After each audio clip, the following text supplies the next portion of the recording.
విశాఖ గోశాల junction వద్ద ఉన్న petrol bunk వద్ద రాజు అనే యువకుడి హల్చల్. పోలీసుల నిర్లక్ష్య వైఖరితో విసుగు చెందిన ఓ సామాన్యుడు పెట్రోల్ బంక్ వద్ద హల్చల్ చేశాడు.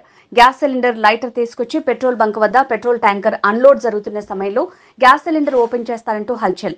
సామాన్యుడికి పోలీస్ స్టేషన్లో విలువలేదని, అందుకే ఇలా చేస్తున్నానంటూ చెప్తున్న యువకుడు. స్థానిక ప్రజలు పోలీస్ స్టేషన్ కు ఫిర్యాదు చేయడంతో పోలీసులు రావడంతో గండం గట్టెక్కింది. మీడియా నా వద్దకు వచ్చి నా ఆవేదన వినాలని రచ్చ.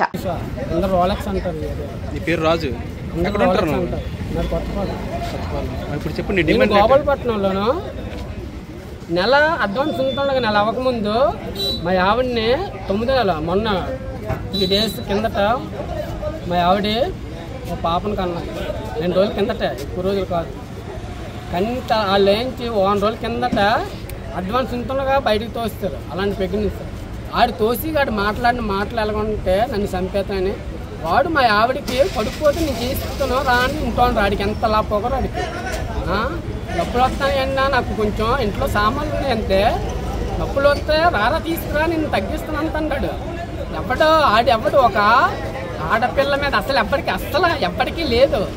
ఆడపిల్ల అంటే ఒక టీకాదల్లి నాకు ఆడపిల్ల. నేను ఎయిర్పోర్ట్ పోలీస్ స్టేషన్కి 1.5 అయింది. మా బాబు నెలకి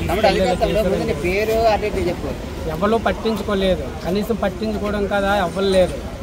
ఇంకొకటి మా పవన్ మా దేవుడు లా అండ్ ఆర్డర్ అంటాను కదా. లా అండ్ ఆర్డర్ ఎవరికింత పనిచేస్తుంది. ఒకసారి లా అండ్ ఆర్డర్ అందరూ పెద్ద ఎన్ని ఎట్టేస్తారు, కానీ అది ఎట్టిన పదవి దేని కింద పనిచేస్తుంది ఏంటనేది ముందు తెలుసుకొని ప్రతిదీ పెట్టాలి. ఇప్పుడు చెప్పు, మీడియా రావాలి, మీడియా వాళ్ళతో నేను మాట్లాడాలి, నాకు చాలా ప్రాబ్లమ్స్ జరిగి నాకేదో ప్రాబ్లమ్స్ ఉన్నాయని చెప్పేసి వాడు గొడవ చేశాడు. చేయడం అయితే